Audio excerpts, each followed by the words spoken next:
much for coming on and agreeing to do an episode. No trouble at all. But I'll get you to give a bit of background on what you do and why you're an expert. And then we can get stuck into what businesses need to consider before expanding into the US or any other market. Tracey is an A2X expert partner. So you've been with A2X, using A2X for how long? You found it quite early.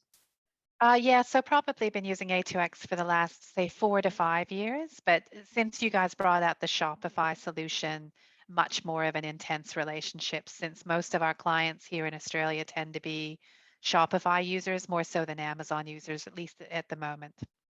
Yeah, cool. And so how did you kind of get into the e-commerce niche?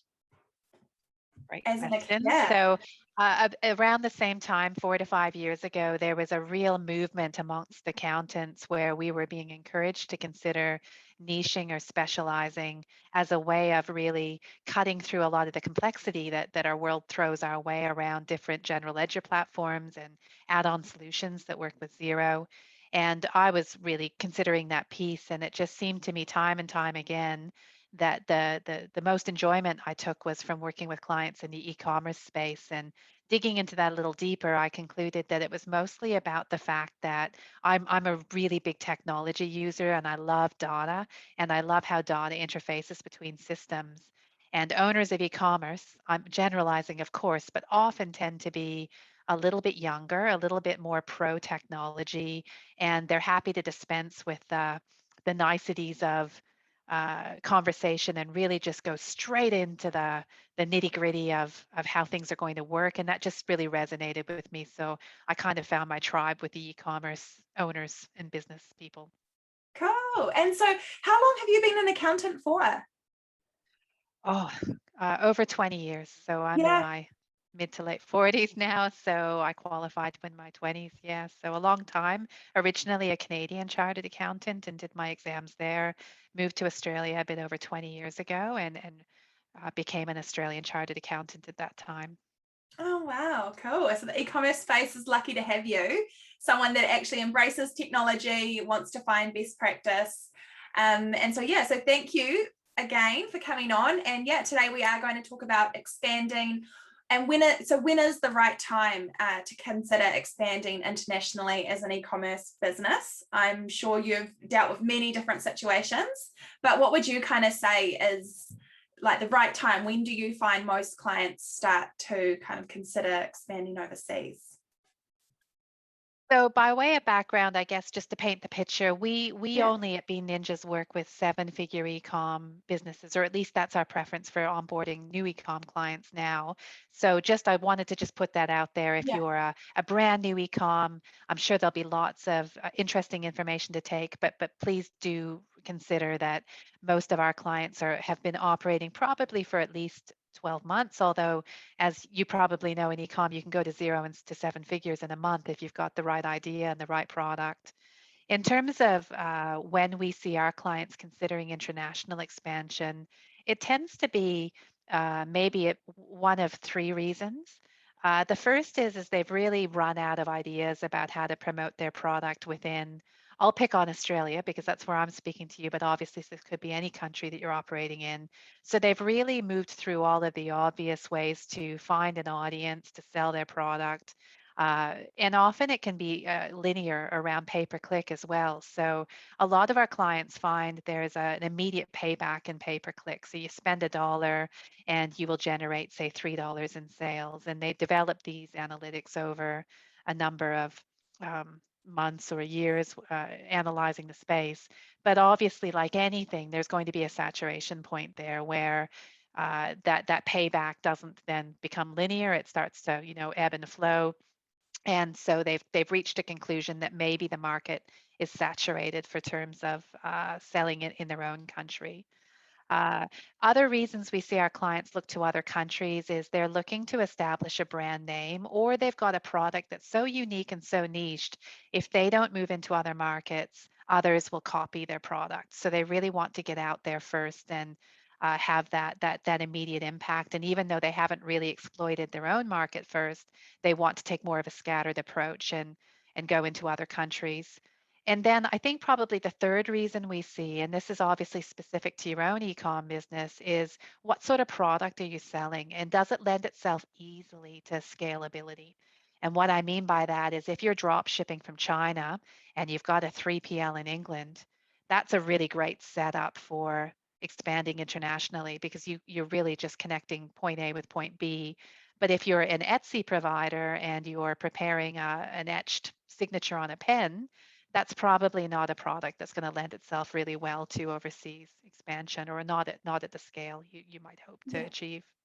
Do you find yourself advising clients when to expand, or do you find they're kind of leading the way there and then you're kind of just enabling them to do so and to help them as they go along? Originally, it was very much the client saying, we're about to expand to the USA. Can you help us? Can you make some introductions? These days, particularly through COVID and lockdown, we're finding more opportunity for reflection and advisory services. And often I will say, look, I've learned a few lessons from other clients. Would you like me to take you through some of those examples about how they're managing to expand their businesses? So it's a two-way street. Yeah. Ah, interesting. Hey, well, let's get into the nitty gritty and, pick your brains and your expertise in this area and kind of speak about what are some things that businesses do need to consider, especially around like structure implications. Should they trade through their Australian, New Zealand, or wherever they are, that entity, or do they set up new entity companies in other countries? Right. So I guess now's the time for the disclaimer. So I know Yeah. the most of our conversation will be around the accounting implications of trading Yeah. in other countries. And I just wanted to be clear that I'm an Australian tax agent and I'm not authorized to offer tax advice for other countries. Yeah. So I'll be saying quite often, I'd really recommend that you reach out and find tax advisors in those countries. But generally speaking, I've got lots of advice in that Yeah. space. And Ellen, I think your first question was around structure. So Yes. my quick advice to you as a client thinking about going overseas is don't overstructure or don't feel that you have to structure straight away. That's probably my number one tip in that unless you know something most people don't, you really have no idea how successful your overseas venture is going to be. And it might be that you're incredibly successful, and it might be unfortunately that you're not so successful. So there's lots of costs and complexity you can avoid at the beginning by continuing the expansion through your existing entity. So here in Australia, that might be a propriety limited company, or in New Zealand, a limited entity. So, do you have to put a new structure in place? Absolutely not. So, every day of the week, you probably, even in your own personal life, can think of examples where you, as an overseas customer, transact with other corporations resident in other countries, such as Microsoft and Google and MailChimp and Klaviyo, and all of these different places are all resident often in United States or Ireland or United Kingdom. So it is entirely acceptable to generate overseas income in your existing structure and pay tax on that income back in your home country. So that's kind of my first piece of advice. But you will see examples where you may want to set up an overseas structure. The first example of that would be where you're incredibly successful. So now you've got some data and you've got a few months or years of trading, and you can see that this is a really big entity in its own right. And what I'd probably recommend there is to consider why you would want that overseas entity. So many of our clients, I shouldn't say many, but if you are considering moving overseas, and this is particularly true of United States, if you have an overseas structure or corporation of which you're an owner, it can help your residency application. So that's something that sometimes the client's coming back to us and saying, this is the reason we want it. And the other thing that you might want to consider legally, and again, not a lawyer, but I'll throw my 2 cents in here for you as well, is if you're selling a product that may have some risk associated with it. So let's say it's a cream that you're rubbing on your skin, or it's an ingestible. Potentially, there could be some lawsuits that then get generated as a result of something going wrong with your product. And if you're trading as an overseas entity and you're sued, um, generally speaking, only the entity that's trading would be put at risk or in harm's way. So there's another reason that you might want to consider an overseas entity versus trading through your local entity. And then Right. the last reason is that you may reach the definition set by the overseas country that requires you to pay income tax in that country. But this is where you'd really need to reach out and have a chat with a tax agent in that country to say, are there reasons that I must pay income tax in, for example, England versus Australia? Those reasons usually are residency based. So if you're not living there full time and you don't have a lot of association with the country, i.e., you're not employing people there, maybe you don't have a warehouse there, those are the sorts of things they'll look at in addition to financial considerations. How much are you selling? And whether Right. that might sort of tick a box to require you to have a company in that country. To like, yeah, so for that's for income tax though, right? So not sales tax. That's a whole different ball game. Well, yeah, if you like, I could move into the sales tax Yeah. next. So yeah, so when clients come to us and ask about, let's pick on United States of America, do I have to pay sales tax? Do I have to pay income tax? And the answer for those two questions is not the same, unfortunately. So I've just covered the income tax a little bit. Yeah. And income tax tends to be more around how much are you selling? And what are your ties associated with your structure in the United States as to whether you pay income tax. But income tax, the overarching principle, I believe it's true of everywhere in the world, is who owns the structure and where do those owners live.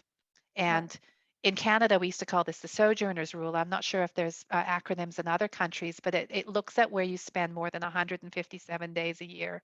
So, which is half the year. Yeah. So wherever you're spending the most time in a year or over half a year is generally speaking the country in which all of your worldwide income is taxed. And so if you're in that situation, it is unlikely you will have to pay income tax through your entity trading overseas. Sales tax, though, is a completely different situation. Uh, and sales tax can differ depending on which country you're selling to. And so I'll just cover the most common ones here that we see from Australia. So to our friends in New Zealand, and I know that's where we're chatting today, Ellen, Yeah. if the company is selling more than $60,000 a year to New Zealand residents in New Zealand dollars, they are required to register for your New Zealand GST. Here in Australia, that threshold is $75,000 if you're selling into Australia but resident elsewhere. In England, the threshold as of the 1st of January is zero, which might surprise you. So from the very Uh, first dollar you're selling into England since Brexit, unfortunately, you do have to register for UK VAT. With the European Union, they've just changed all their rules on the 1st of July, so just not even just over a month ago. They're making registration voluntary, but the problem is if you don't register for VAT and you ship goods to any country in Europe that's part of the European Union and you're not registered, is that your vendor or your customer, excuse me, must pay duty to clear your package, which isn't optimal and doesn't provide a right. great experience for them. And it's about 20 to 22%. And then finally, in the United States, which probably is the most popular country of where our clients are looking to move, they're the most complicated at all. They have what's called a decentralized system, and so their sales tax jurisdictions are state-based or even county-based, and there's over 80 of them in the United States. And they deal with a concept called nexus, which maybe sounds familiar to Yeah. some of you. And there are three categories, well, main categories of nexus, which is physical nexus. So they look at where you live, where your employees live, financial nexus, which is how much you're selling in each jurisdiction and how many orders. There's some thresholds there. And then the final nexus is oh, what have I covered? Financial and physical. I think it might be economic. And apologies, this is where I'm not so clever, Yeah. and I'll defer to my U.S. counterparts. But I know, for example, if you have a warehouse in a state, that's supplying your clients, then you meet the nexus definition just by the fact that you've got a warehouse. So what What I'd about, recommend, and that's, sorry, Ellen. sorry, I was going to just say, what about FBA? Like if you're using fulfillment by Amazon and you're using their warehouse, does that count as your own warehouse? Do you Look, know? I actually don't know the answer these days, but I Yeah. do know there's some case law out there that originally the answer was yes. But Amazon's a little different again in that Amazon collects your sales tax for you. So Yeah. if you're fulfilling by Amazon, Thankfully, they sew that piece up for you and they charge your clients the applicable sales tax. And I expect Right. because they meet nexus in every state, every jurisdiction because of their warehouses, they're forced to. Yeah. They then take that away before they make your net payments. So it's more of an issue when you're selling directly or using marketplaces such as Shopify, for example. The onus is back on yourself to make those collections. And do you recommend, like, I know you're all for technology, but so do you recommend any sort of apps when it comes to doing tax like that when you're expanding? Because I mean, that is just so much to know, about all the different kind of what are the levels, when are you going to trigger Nexus?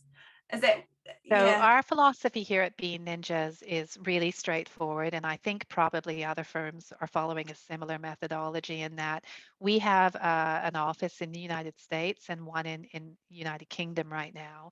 And as soon as our Australian or New Zealand-based clients indicate that they're going to be selling in those countries, we recommend a consultation with those offices. So our preference is that our locally based consultants are then preparing sales and income tax returns for our clients in those countries.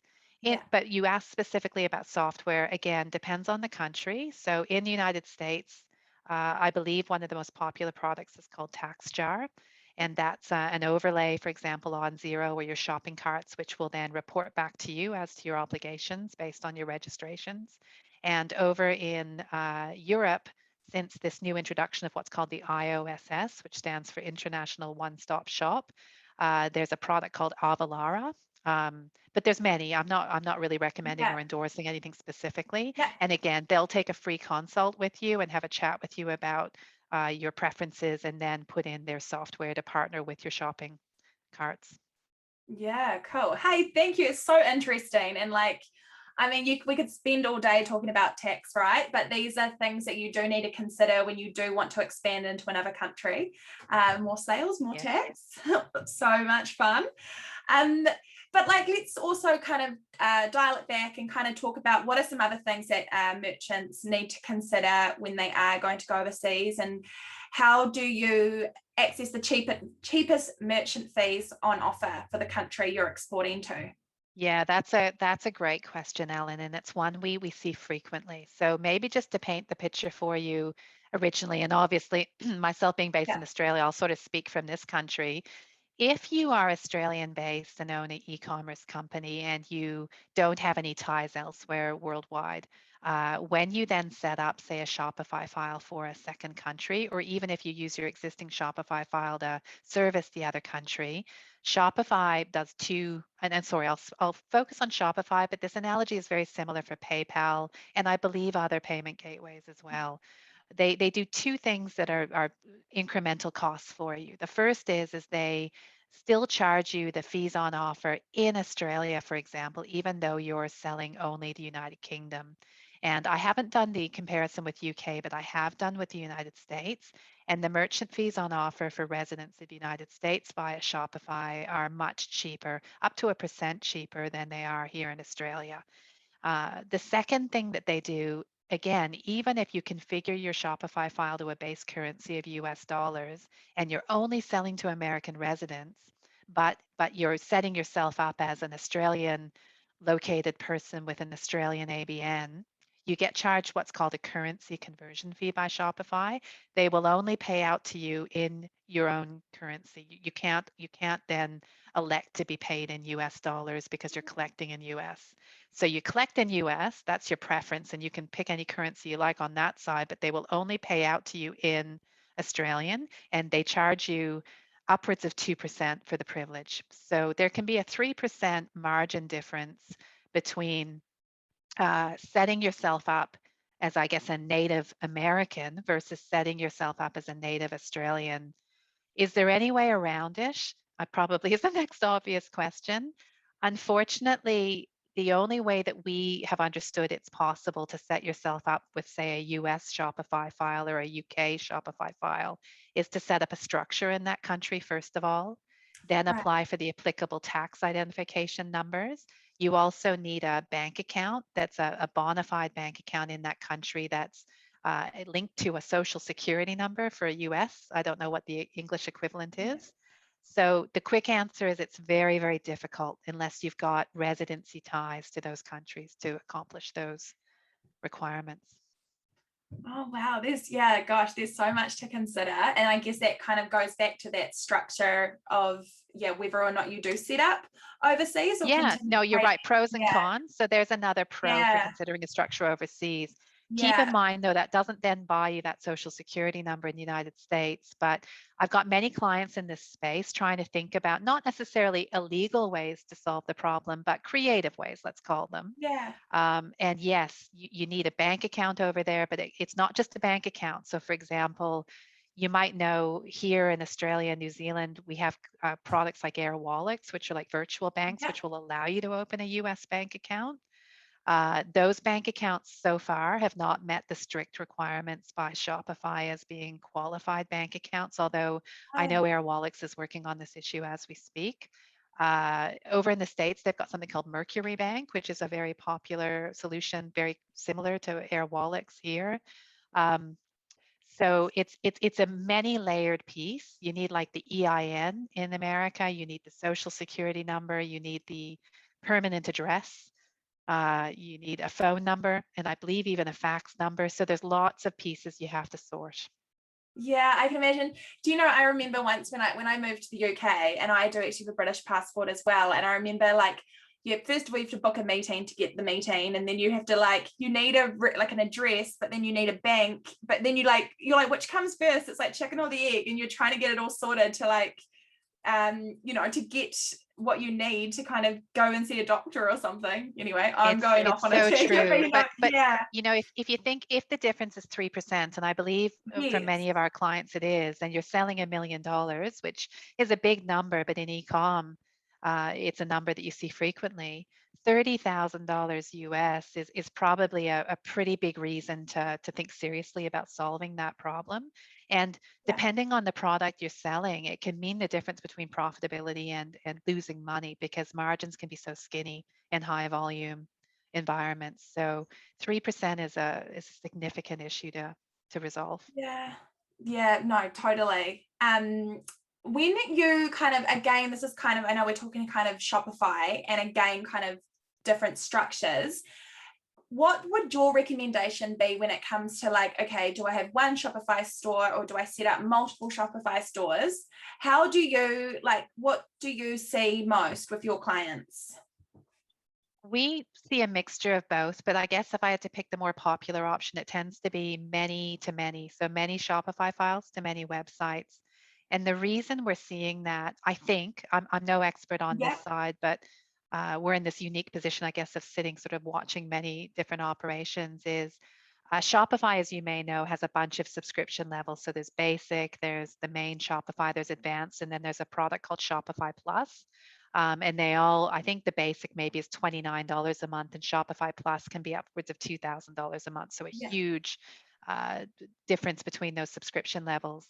And if you're only using one Shopify file, you can't then offer different pricing structures to different customers. So if you're selling, say, a tube of lipstick and you know your Australian market will pay $40 for that tube, but in the United States, maybe you can only achieve $30 for it. It isn't possible with those lower down Shopify plans to be intelligent enough to recognize who's coming in via an IP address and then change the prices based on the market. So the only way they can solve that problem is to have separate Shopify files with different pricing matrices. You often see this problem as well with B2B or wholesale. So you can't have a separate pricing myriad for your wholesale versus your B2C, which is your online customers. And you can put apps into Shopify to deal with these issues, but the native Shopify doesn't solve that problem. In addition, currency. So depending on the Shopify plan that you've nominated, Shopify can be clever enough, for example, to consider where you're coming in from in terms of which website you've landed on, and then present the product to you in the currency that's related to your IP address.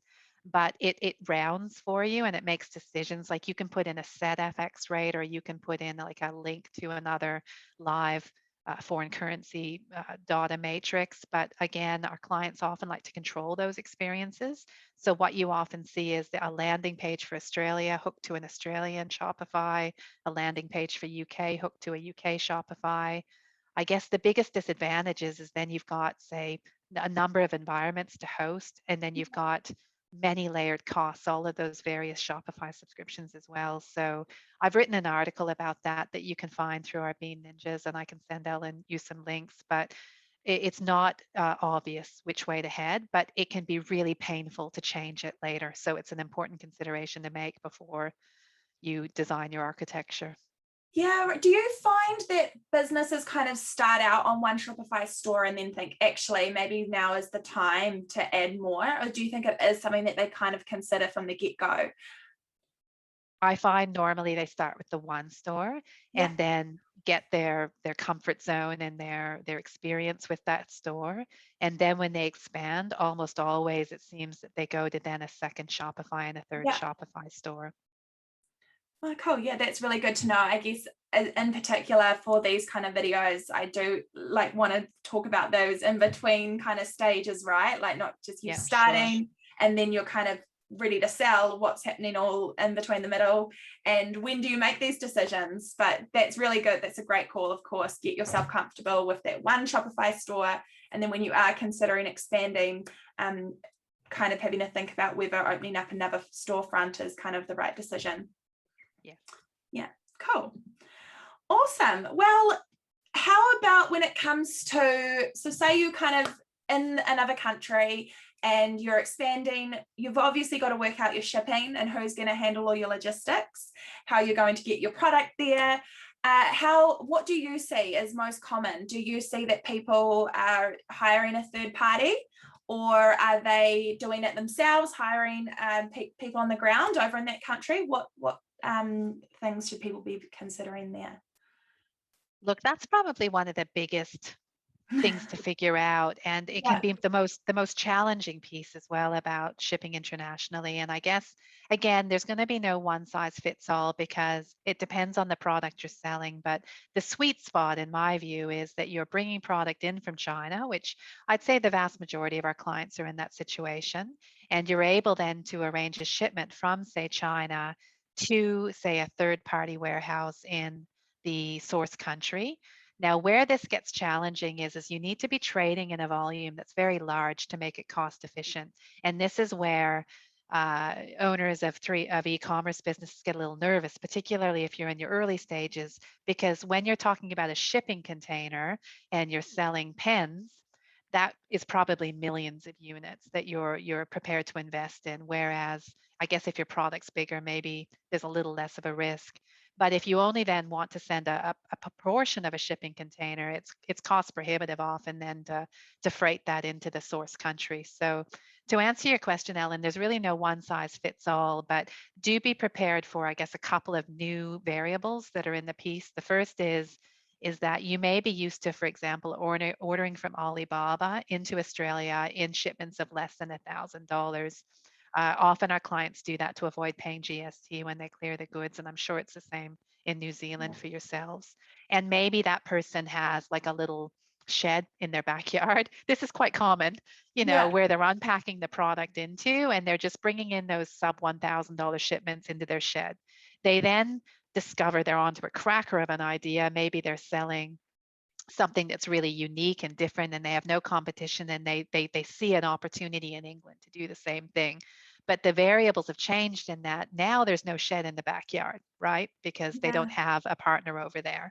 And it's really cost prohibitive to just send something in that's less than $1,000, because if they engage a 3PL, which stands for a third party logistic warehouse, they're charged normally a set fee just to unpack that shipment and then store it. And that might be the same fee whether they're unpacking a whole container or a little brown paper parcel, for example. So you want to deal in a bigger way. And obviously that's a really big investment when it's your first foray into the new country. So that really tends to be the most common situation is our clients find a third party logistic warehouse. And how do they find the warehouse? Well, I don't really have any real life examples to share, but logic tells me they're using forums on places like Facebook. So Yeah. we have one here in Australia called Shopify Business Australia. You guys at A2X have a really great forum as well. And so ecom clients can go on to there and say, look, I'm thinking about selling in United States. Does anybody have a warehouse they've had a good experience with? And I suspect that's probably how they're doing their research these days. Now, do you just kind of further to that, like say you aren't going to be shipping a full container, because yeah, that is big. And that's a lot of kind of product to get into a different country. Do you recommend any kind of third-party logistics that do, you know how you can get those ones where you almost take like a crate in a big container?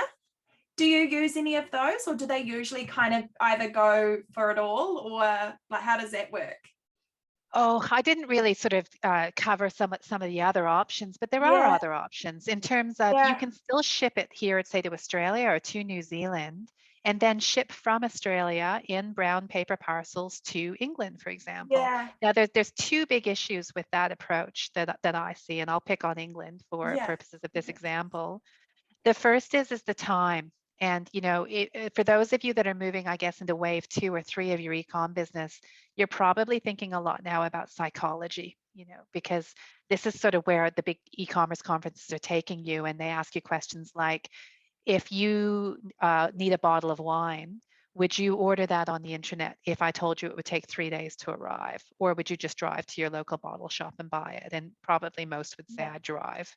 And so we're getting now instant gratification scenarios, particularly along the eastern seaboard of the United States and in major cities in England, where people are expecting their package within 24 hours. That's the mentality Amazon is creating. Uh, So if you're shipping your product from Australia to England and it's going to take 2 weeks and plus with COVID, would that be a sustainable situation? I'll leave that for you to decide with your own business. The second is if you're shipping from Australia to England, you remember that EU VAT and UK VAT yeah, situation, and you're not registered for VAT, and your declared value on your package is, say, £100, that's going to cost your customer to pick that up £120 because the right, post office is going to see it's come from overseas. Compare that to a third party warehouse in England, next day delivery potentially because the product's already there. And they take care of those VAT type situations where they've got a number they put on the sticker that goes on the package that then tells the post office they don't then have to collect the VAT. So I'm going to suggest in most situations, 3PL will be the decision you make. And if you're using a 3PL, back to the big container versus other scenarios, you may not find it cost efficient to just ship small parcels. yeah, cool. That's so, yeah, that's another thing for them to consider, but that's cool. And like you recommended, go on forums and have a read and see what's the best option for you. I just kind of heard some horror stories, last year with COVID and things not getting into ports or not getting on the boats. And like, obviously you're so right. People expect their deliveries tomorrow. Like I personally also look for like, okay, how long's the shipping? I mean, in New Yeah. Zealand, I've kind of come to terms with the fact that I have to wait a little bit longer, but hopefully one day. Yeah, um, it's an amazing, Amazon has just sort of hit Australia's shores in the last couple of yeah. years. I presume there be similar experience for yourselves in New Zealand as well with Amazon. Well, Amazon's not really in New Zealand, right? Oh, Like okay. we can buy off Amazon, and I'm actually pretty sure they are coming to Amazon, like coming to New Zealand, whether or not I'm probably a little bit behind the times here, but I've always just kind of thought we've not really got the population for it. Oh, well, Australia was in the same boat and they Yeah, landed here. But interestingly, and this may be something you guys will learn when Amazon goes into a big way, they have this tag that suppliers can have called Amazon Prime, which maybe yeah, you've heard of.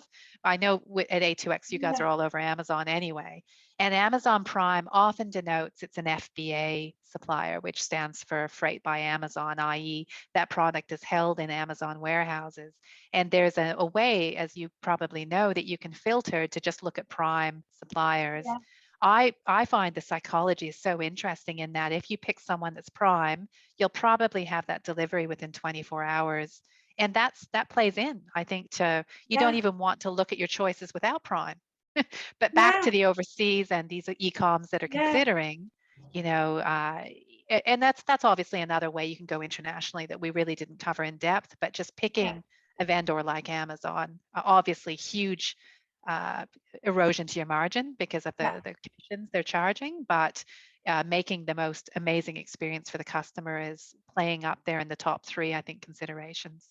Oh, totally. Like when you need something, I remember, yeah, when I was living in the UK, and I would need I could get something that day, which was just ridiculous. And then when I moved home to New Zealand, I was like, well, back to 3 week shipping, but Yes. yeah, that's fine. Hey, well, I would love to get briefly into accounting and tracking, accounting for expanding into other countries and what that entails and how you handle all of that for your clients. How do you go about tracking profitability by country for your clients? Well, that really comes down to, first of all, back to that structure conversation we had. Is the client still trading from one structure overseas, or have they chosen to put an additional structure in place? So if they're still trading from their original structure, we here at Bean Ninjas only work with Xero as our accountancy platform, and we use something called tracking categories to then focus on country-specific tagged items versus, I guess I'll call them head office. Lots of businesses Yeah, have expenditure that relates to every country, like their accountancy fees. And so I won't go on and on yeah, about that, but there is functionality that we can use to track, and obviously by partnering with yourselves at A2X, there is some really great functionality there that A2X can throw those tracking attributes into Xero for us as well, which is very helpful. If it's a decentralized structure, it makes our job from a country by country a little easier in that we've got an individual P&L coming out of individual Xero yeah. files. Right. And if they are expanding, I mean, Bean Ninjas is slightly unique in the sense that you have offices in those two key countries as well as Australia, so US, UK, and Australia. Um, do you recommend people find an accountant or a bookkeeper in those home countries rather than relying on their accountant in the home country that they're in? Well, look, I'll take that a little further, and I'm a little biased, so I'll say, what I think should happen is, I think first of all, consider which country you as the owner of this e-commerce Yeah, structure live, and that would be your closest relationship. And assuming you're not already using Bean Ninjas and you have your own accountant down the road, in that scenario, yes, you'd probably want to be reaching out for one-to-one relationships in those other countries and figuring that out. But preferably, you'd be considering moving accountants at that stage to yeah, pick someone like ourselves that has those structures already in place for you. And we're not the only ones that do what we do. And any big five would absolutely be, representative in every country, such that your main relationship stays with the key accountant in your country, and then they leverage on their networks to manage on your behalf with their associates. yeah. So it's so amazing. But even just talking to you today just shows how important it is, I think, to have an accountant that understands e-commerce. So I know that, even the big five, they have offices in every single country in the world, but have they really got their head around best practice for e-commerce accounting? So I would definitely recommend checking out Bean Ninjas if you are a 7-figure e-commerce company and you are thinking about expanding or just need an accountant that understands e-commerce, to head along to beanninjas.com.au That's if you're right. an AU. Yeah. No, it's But just yeah, .com. it is .com. Okay, there you go. Cool. Hey, I just last kind of question that I think would be really good to go over before we wrap up, because there's just so much to consider. But what about accounting for those multiple currencies? I know we kind of briefly touched on how they charge in multiple currencies depending on Shopify stores, but how do you report the multiple currencies back to your clients? Oh, that's a conversation for a Isn't it? whole hour as well, Ellen. But Is I'll it? give Yeah. A2, there's a front end and back end. So I'll give Yeah. A2X where credits due as well. Using a connector like A2X between, say, Shopify and Amazon and Xero is really, really helpful in these multi-currency situations, because A2X will push that deposit into Xero, configured to the currency you prefer. So sometimes you'll see it reconverts all of the FX, say through Shopify, back to New Zealand dollars, and then the New Zealand comes into, it all comes back to, by the way, with A2X, what Shopify pays out in. So if Right. Shopify's paying out in US dollars, A2X will push a US dollar sale into Xero. If it's selling in US dollars but paying out in Australian dollars, the Australian sale comes in. So a Yeah. lot of that heavy lifting is done for you by A2X. Um, Back to just, I guess, the complexities of Yeah. accounting, there's a myriad of them around unrealized foreign gains and losses, making sure you're raising invoices, both sales and accounts payable, in the source currencies, using intermediary products like Air Wallets or Wise. So my advice to yourselves as an e-com owner that's maybe trying to do bookkeeping themselves, or their spidey senses are telling them that their accountants don't totally understand the complexities that you're presented with, is to really shop around, consider using a specialist in that area. And just like asking a plumber to fix a leaky tap, just trust that those service providers know what they're doing and will explain in layman's language to you to the extent that's possible to translate those complicated issues for you. Yeah, cool. Oh my goodness, it's so interesting. And like sometimes I feel like I say this every kind of time I talk to a new expert, is that, it is actually can be quite overwhelming in those areas, right? Like in accounting or in marketing. And with e-commerce, there's so often that the business owners are doing a lot of this themselves. And that's why it was really appealing to start with. But as you do start to kind of scale up and grow, totally go and find those experts in that space to help you, whether that be a person or a tool or software. But yeah, thank you so much for coming on and speaking about how to expand internationally and just get the audience thinking about certain areas that they may not have thought of. It's not as simple as just shipping to a different country. That's But for yeah, sure. thank Thank you you, so Ellen. much. Appreciate you having us.